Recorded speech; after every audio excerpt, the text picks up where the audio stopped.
snowing again. Why? Oh me, oh my. Again, another snow day, and this one is even more absurd. Why?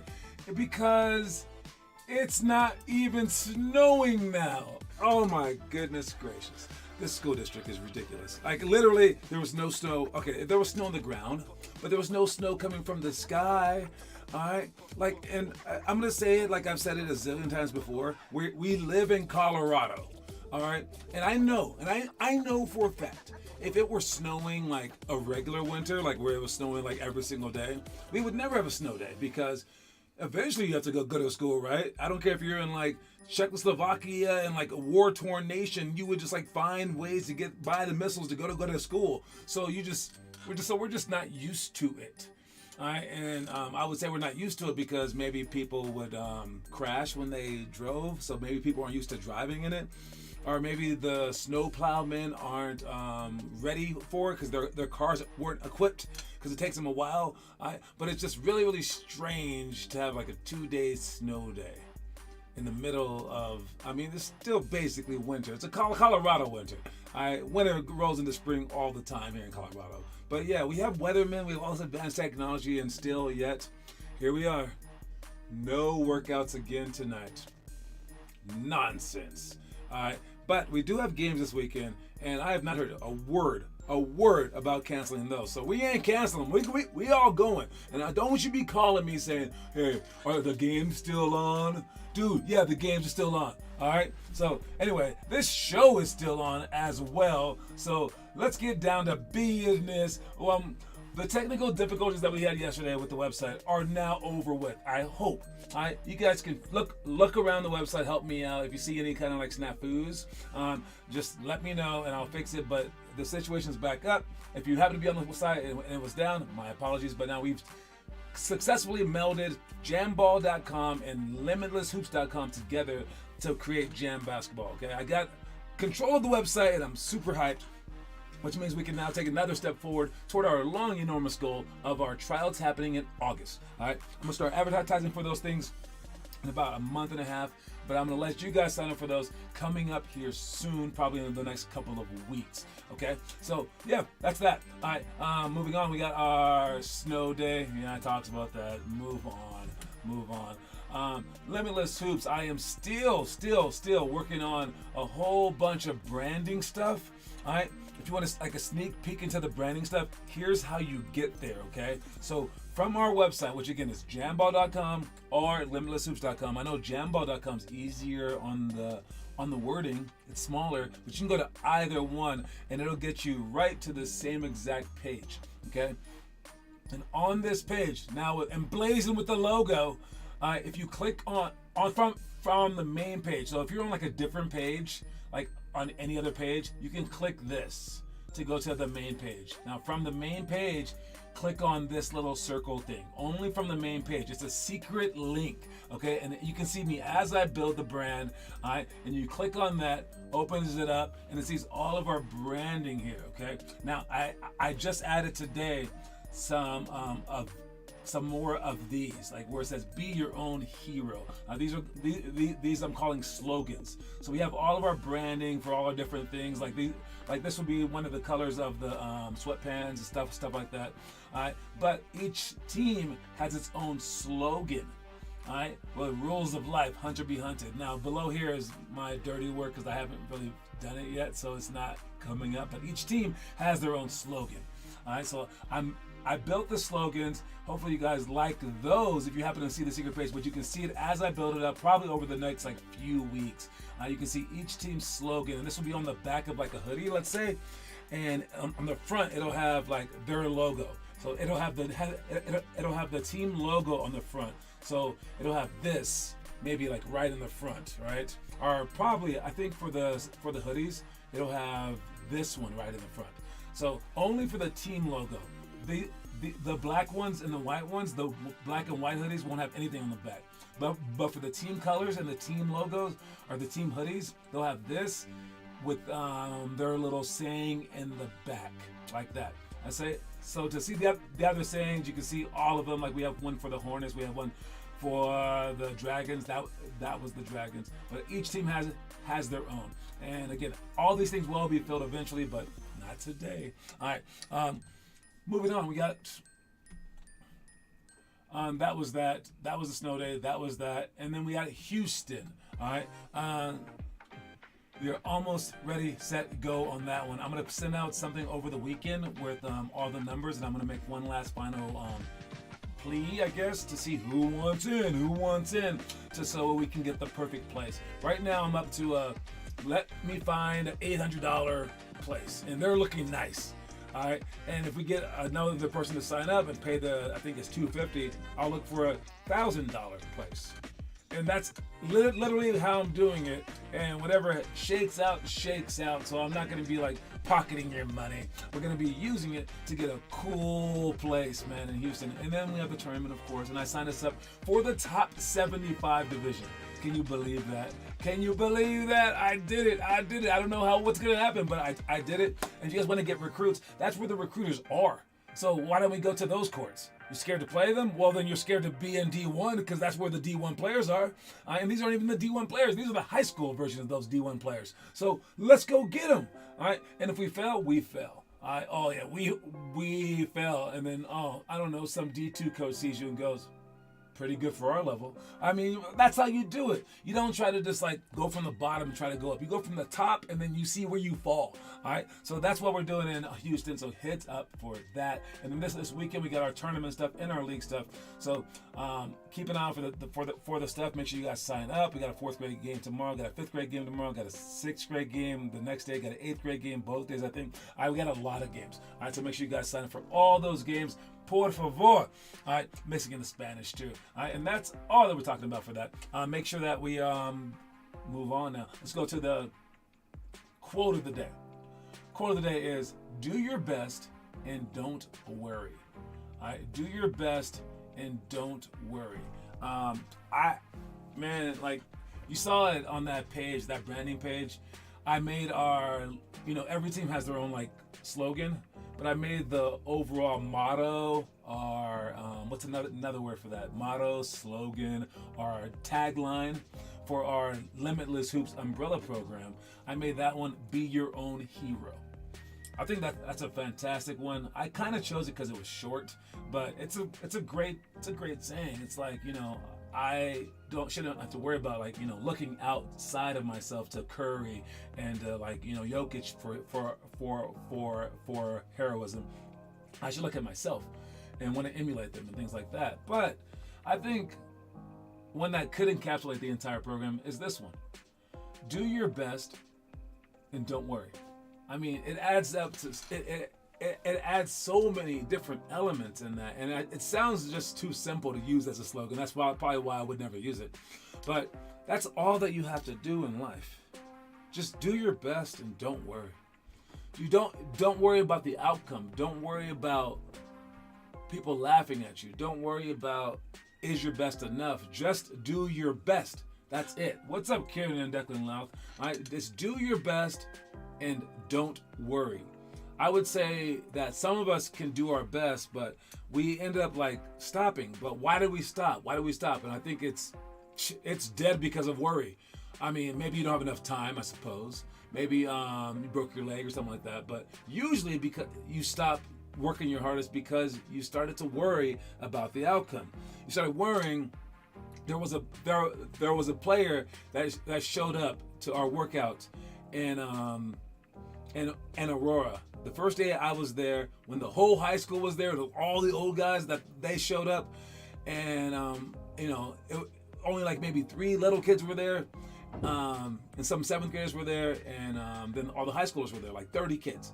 And this one kid, he only knew Spanish, so it's kind of interesting. He's a big guy, 6'4", but he wasn't very good at basketball. Or he isn't very very good at basketball yet. But I saw him and I tried to talk to him in a little bit of Spanish, but not really. Anyways, he came the next day, or the 2 days later when I wasn't there, and I heard that he and 3 other high schoolers showed up, and there were probably 7 8th graders, and maybe a couple of 4th graders, and he through a translator on his phone wrote the coach out a message saying, "Where are the older people? I only work out with the greats." First of all, no one in that whole building was great. Maybe the translation was wrong. I don't know. But secondly, you are working out with the greats if you consider yourself great. All right? Especially in our drills, we're not blending it together. If you need everyone to push you, that's not good, right? So that's what this quote speaks to. Do your best. Absolutely do your best at all times. And then on top of that, don't worry. All right, check the itinerary. The itinerary for the day, if we actually had a workout, which we don't because there was snow somewhere on the ground, some flake fell on the superintendent of the school and he went, "I don't like this. I'm from Florida. What is this world? Y'all brought me up here to be the superintendent of the school district, but I'm from Florida. Ain't no school when there's snow on the ground." That's how Floridians talk. That was my impression of a Florida person. You're welcome. All right, one-man show, always.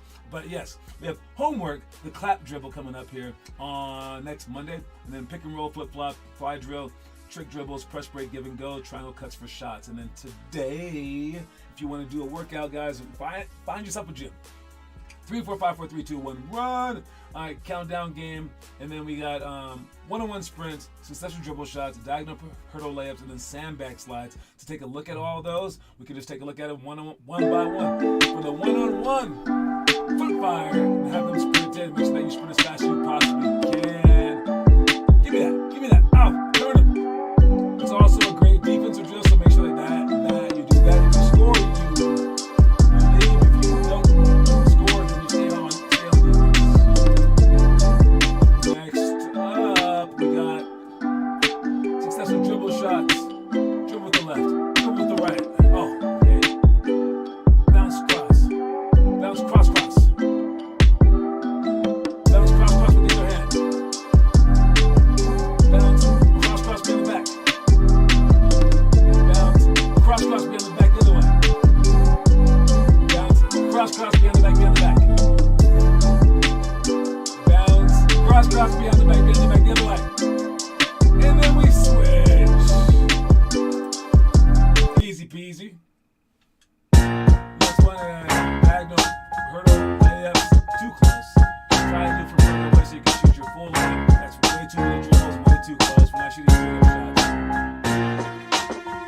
But yeah, right there, one less dribble, dude. One less dribble. Gotta get our demo guys on point. Sandbag slides.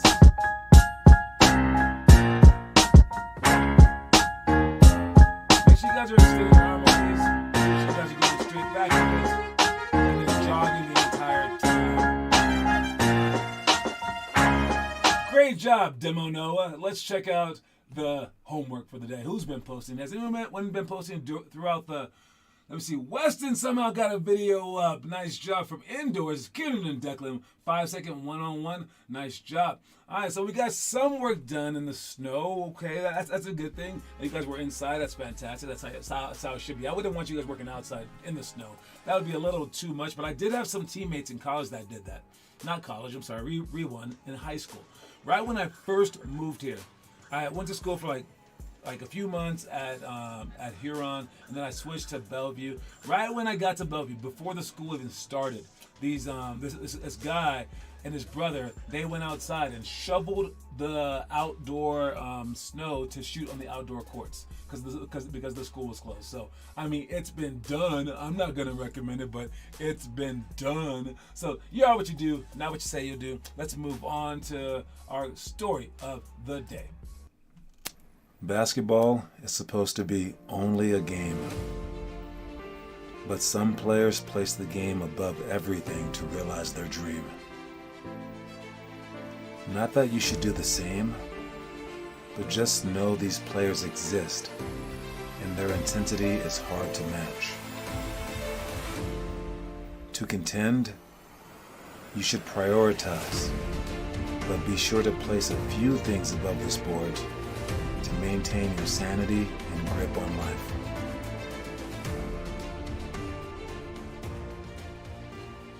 Yeah, that's some truth right there, man. You got to prioritize. So yes, the greatest players on earth, like they had a sit down with Devin Booker, and it was JJ Redick interviewing him, and he was like talking to him about KD, and he's like, yeah, I've always loved KD, and JJ was like, what you heard that he was like out of there was like a few guys in the NBA who are really really hard workers, and they say that Kevin Durant is like above those guys. And it's like amazing. And he's like, yeah, it's true. And he goes, and to see that in person, it was just like so true. He goes, all this guy does his entire life is basketball.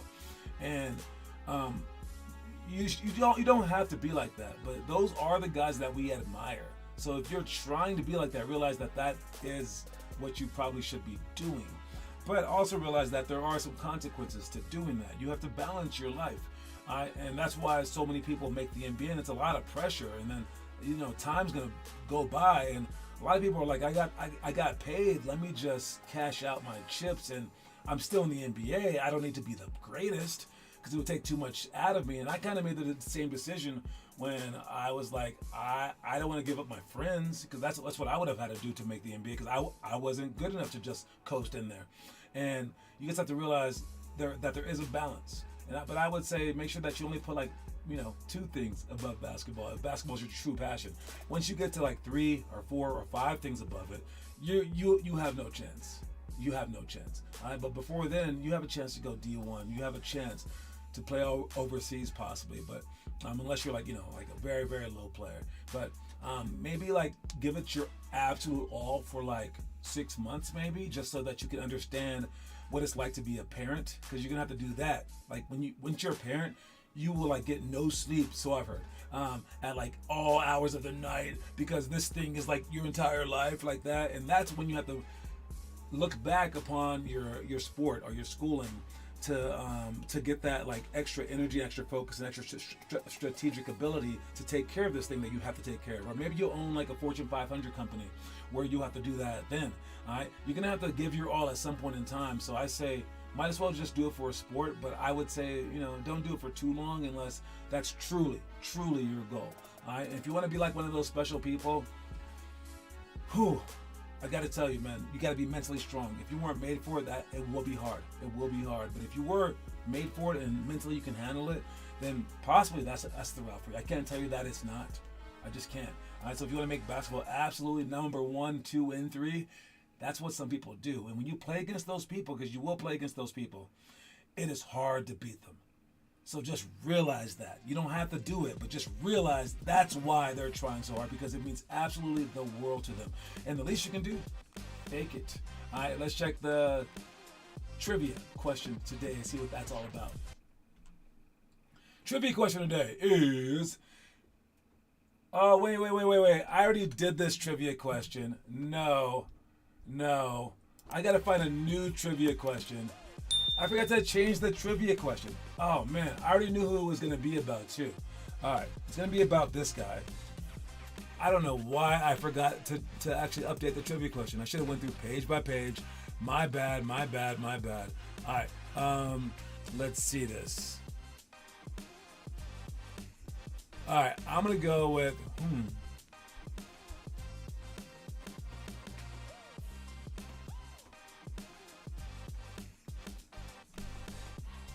Let me think. Okay, I'm gonna throw this one out there right here. All right, so here we go. I don't know if you can find this one, but you possibly can. Let me reword it, I suppose. All right, but I'm going all out for this trivia question. It should be hard. All right. Let's see this. Comma right there.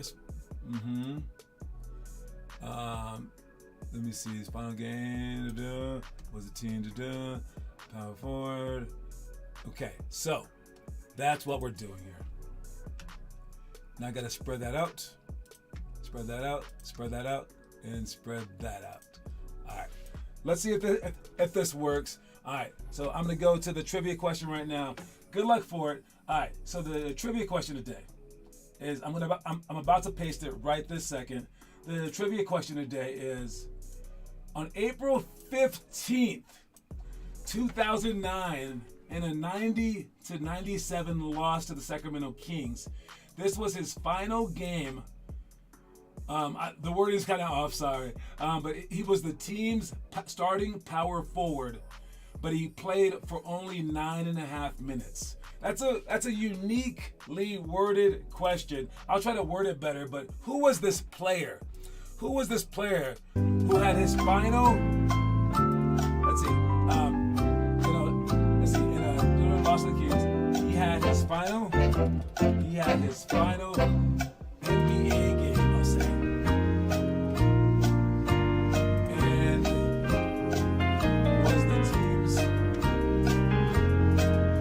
was his team's.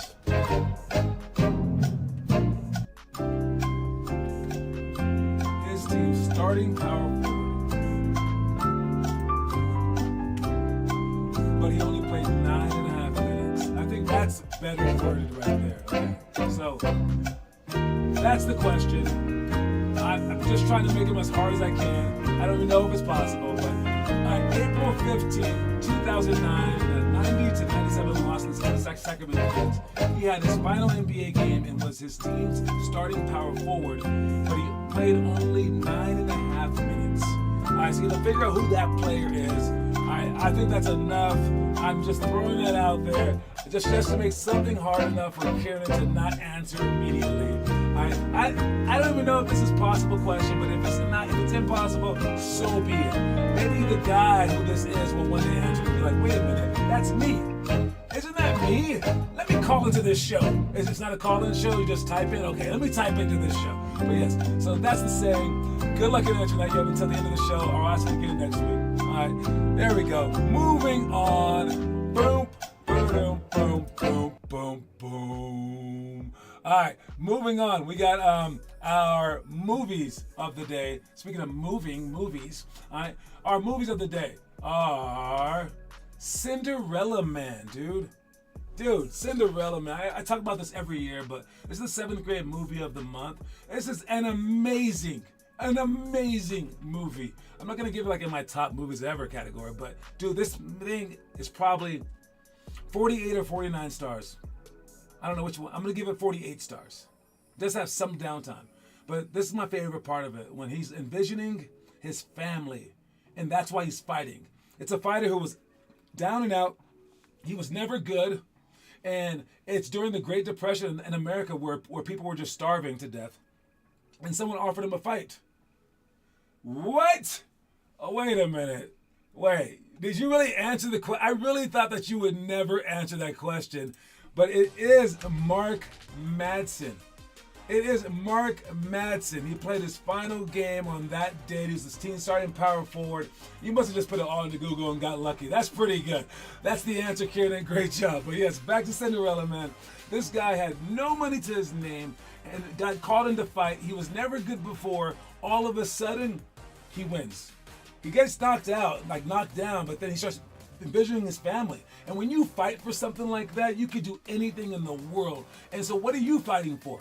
What are you fighting for? And you have to picture it while you're playing. Picture it. It doesn't have to be for like dying family, but it could be for your dreams or whatever. All right, basketball reference. Oh, that's smart. That's smart. That's smart. Next movie is the 8th grade movie of the month, which, how do I get there? Like this. We got Gridiron Gang. This one is with The Rock before he was like super famous. He was kind of famous from wrestling. It's like his first like real movie. While it has some references like, some like things, it's kind of like Hardball, kind of like some other movies. It was a pretty decent movie. I remember enjoying it. I'm going to give it like, I'll give it 41 stars. It was a solid movie. It's the 8th grade movie of the month. All right, for the next movie, we got Draft Day, which is another one of my favorites. If you're a 9th grader out there, please watch this movie. It's so interesting. It's about the NFL football draft and what goes on behind the scenes. And there's some really, really cool parts in this, especially this part where he's talking to the starting quarterback from the team before. And he's like, are you going to draft another quarterback? And he's like, dude, I gave my heart and soul to this team. And he's like, you just worry about you, buddy. But like this, this whole interaction, and like they have the one dude in there, the Wakanda Forever guy. He's one of the college players that might get drafted, and it's just a really cool movie about the ins and outs of the NFL draft, which probably mirrors the NBA draft in a lot of ways. But it's a very, very neat behind the scenes movie. I like it a lot. I'm gonna give it 46 stars. 46 stars out of 50. You can tell I really care about these stars, right? I do. I care about these stars, man. All right. Last one. That was the 9th grade movie, right? Yeah, so we saw the movies. Moving on to our breakdown. Our breakdown is an interesting one, okay? Watch this breakdown. So for this breakdown, we're watching... They are 29-2 when they hit their... We're watching the Boston Celtics score a point. No, they don't score. But as Phoenix comes up, oh, there they go. Gets a dunk. Now Phoenix is going to call a timeout. When they call a timeout, he wants an extra shot. So the coach contests their shot, and then the guy tries to goaltend it. But watch that. So I didn't think too much of this, but the coach contests the shot. All right, and it's like, what are you doing? I thought that they could tee him up because he didn't do it during the game. But after the game, he actually said the reason why. He said, he was like, everyone on our team is supposed to contest those shots because we don't want the other team going into their timeout or halftime feeling good about themselves because they got an extra shot up. You're not supposed to be shooting that shot, so even the coach can block it. Who cares? All right? And I'm fine with that attitude. That's pretty funny. But what if one of your players or even one of your coaches gets hurt? Or what if you hurt the other team? Because, I mean, look, he could have jumped and landed on his foot by accident. I mean, he's not in basketball attire.